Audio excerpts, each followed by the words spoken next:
Ever gone down one of those internet rabbit holes? The strange ones, you know? The ones that make you kind of regret clicking that first link? Hmm. Well, get ready, because today we are diving headfirst into one of those rabbit holes with the very curious case of Chris LaFon, aka Airsoftfatty. Oh, yeah. You might know him from that Chug-Jug meme.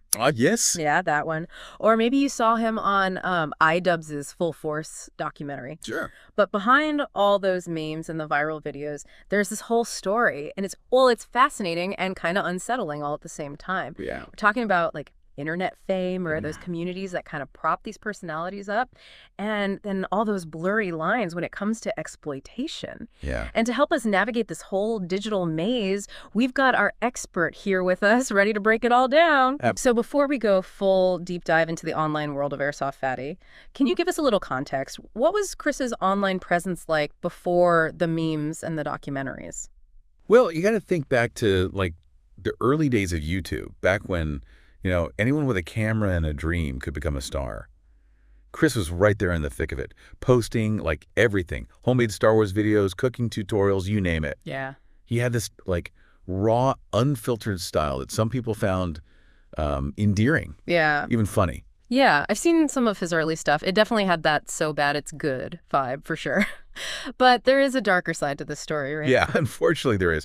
Chris's story, it really exemplifies this strange and honestly sometimes disturbing corner of internet culture, the world of lolcows, as they're called. Okay, let's unpack that term lolcow. Not exactly a term of endearment, is it? No, not at all. It's a term used to describe someone who is, for whatever reason, their personality, their circumstances, their online presence, they become like an object of amusement or ridicule. Basically, they become a source of entertainment for a certain segment of the online population. So how does someone become a lolcow? What made Airsoftfatty such a, I guess, target for this kind of attention? It's often like a perfect storm of factors, but vulnerability, that definitely plays a big role. Chris, with his offbeat humor and often chaotic life, he became a focal point for a particular type of online community. The type that, thrives on documenting and often mocking the lives of others. It's like a digital age train wreck that people can't look away from. Exactly. And while it might seem harmless on the surface, right? Yeah. I mean, they're putting themselves out there online. Right. It ignores the very real human being behind the screen. These are often individuals who are struggling with real-life issues, dealing with mental health challenges, financial instability, you name it. Yeah. And reducing them to just objects of amusement can have devastating consequences. And for Chris, it seems like those struggles were often front and center in his online life. Absolutely. And that's where things start to get really complicated, where the ethical lines get really blurry. Right. Yeah. Well, before we get to those ethical dilemmas, let's delve a little deeper into Chris's story. What were some of the challenges he was facing behind the scenes of this online persona? That's where all these forum posts we've gathered come in. They offer a glimpse into this side of Chris's life that rarely made it into his videos. They paint a picture of a man dealing with profound loss, struggling to maintain a stable environment, and potentially grappling with mental health issues. It's a far cry from the carefree, meme-worthy persona he often projected online. It's amazing how easily we can be drawn in by a curated online presence, completely oblivious to the often messy and painful realities someone might be facing offline. Right. Okay, so we've got this complex individual thrust into the unpredictable world of internet fame and dealing with some very real, very human struggles behind the scenes. Let's add another layer to this already complicated story. Tell us about Chris's relationship with his manager, Josh. This is where the whole concept of parasocial relationships comes into play. And it's really crucial to understanding how someone like Chris might be particularly susceptible to exploitation in this online world. Let's break that down for our listeners who might not be familiar with the term. What exactly are parasocial relationships and how do they come into play here? So parasocial relationships paint a picture for us. How do they play out in the online world and why are they especially relevant in Chris's story? So like, in a nutshell, right? Parasocial relationships, they're these one-sided bonds we form with people we encounter in the media, like celebrities, YouTubers, even fictional characters, right? Okay. We feel like we know them, like we're friends, even though the relationship is totally one-sided. And it's not inherently a bad thing. I mean, we all have our, favorite internet personalities that we follow and feel connected to. Sure. But with Chris, This dynamic, it takes kind of a darker turn. Okay. The entrance of his so-called manager, Josh. Okay, so we've got Josh entering the picture, Yep. and presumably to, like, help manage Chris's, I guess, newfound internet fame. What's the issue here? Why are we raising an eyebrow at this whole manager-client relationship? Because what we're seeing in the forum posts, Yeah. it suggests that Josh might have been taking advantage of Chris's vulnerabilities. What kind of vulnerabilities are we talking No, about? you got to remember the context here. Chris, he'd recently lost his mother. Right. Which is obviously a devastating event for anyone, but especially for someone who might have relied heavily on her for support. Add to that potential mental health challenges and the general chaos of his living situation as documented in these forum posts. Yeah. And you've got someone who's incredibly vulnerable, especially when you throw in this whole internet fame thing. It's like he's suddenly thrust into the spotlight, totally ill-equipped to handle the pressures and, honestly, the potential pitfalls that come with it. Yeah. And that's where Josh comes in, seemingly swooping in to take control. What kind of control are we talking about here? Control over, like, Chris's finances. Okay. His social media accounts, even his content. Really? There are allegations of Josh dictating what Chris should post, how he should present himself. Wow.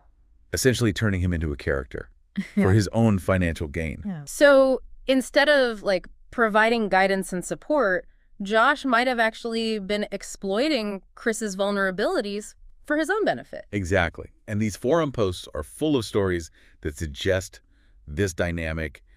It wasn't only unhealthy, it was potentially abusive. Oh, wow. There's even mention of Josh threatening to call Adult Protective Services on Chris at one point. Oh. Which, seems like a move designed to keep him in line and under his control. It's heartbreaking to think that someone who was already struggling was further taken advantage of in this way. It really makes you question the motives of anyone who inserts themselves into the lives of these online personalities, especially when there's such a clear power imbalance. But here's a question for you. How much responsibility lies with platforms like Kiwi Farms, where a lot of this information about Chris is being shared and, dissected? Because on one hand, you could argue they're giving a voice to someone who might not otherwise have one. Right. But on the other hand, they're profiting off the exploitation of a vulnerable individual. It's like a moral and ethical minefield. Absolutely. And this is where we need to have a nuanced conversation about the role of these online communities, because there are no easy answers. So let's dive into that conversation. Where do we draw the line between documenting someone's life online and exploiting them? And what responsibility do these platforms have when it comes to protecting vulnerable individuals like Chris? It is a tough question.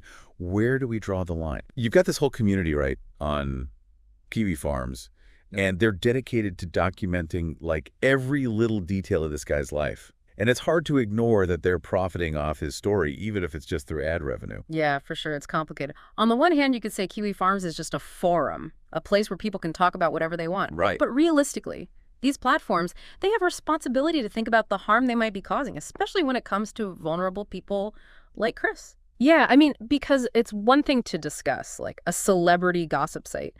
But it's a whole other thing when we're talking about a platform that seems to specifically target people who are already struggling, right? Often, like, amplifying those struggles for the entertainment of others. Exactly. And it brings up these big questions about consent, and exploitation, and what responsibility these online platforms have to protect their users, even those who might not be, like, traditional victims. And it gets even more blurry, right? When you consider that Chris was out there making content for the internet, putting himself out there, wanting attention, however chaotically.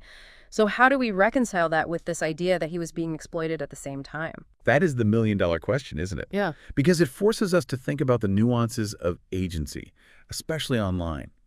Just because someone is creating content and putting it out there doesn't mean they completely get the potential consequences, or that they're not being taken advantage of. Especially when you think about potential mental health challenges, which, based on the forum posts, it seems like Chris might have been dealing with. It's like hard to consent to something when you don't fully get it, right? Exactly. And it all comes back to that power dynamic, right? Like we talked about earlier, Chris, vulnerable and probably wanting connection, stumbles into this world of internet fame, and he ends up relying on people like Josh and platforms like Kiwi Farms to figure out this new reality. And it's a recipe for exploitation.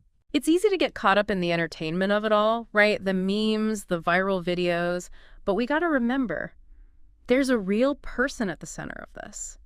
A human being who deserves our empathy and respect. Absolutely. So before we wrap up, what about Chris LaFon today? What's the latest? Well, from what we can tell from the latest forum posts, Chris is still out there creating content, though, with a new manager this time, someone named Brandon. Okay. He's got this tiny house now, which, and this is kind of ironic, seems to be missing a proper foundation and sewage system. Oh, boy.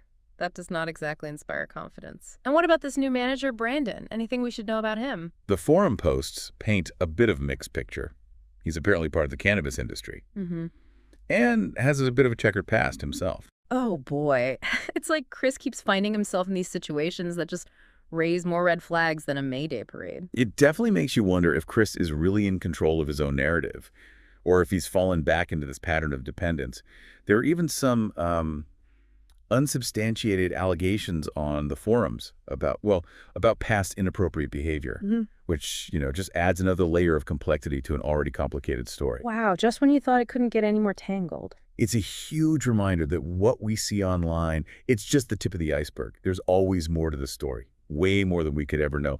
And maybe that's the biggest takeaway here, the need for empathy, for critical thinking, and for recognizing that behind every meme, every viral video, every forum thread, there's a human being just trying to figure out their own complex, messy reality. Well said. It's a sobering thought, but an important one. Because, sure, the internet might feel anonymous, but our words and our actions, they have real-world consequences.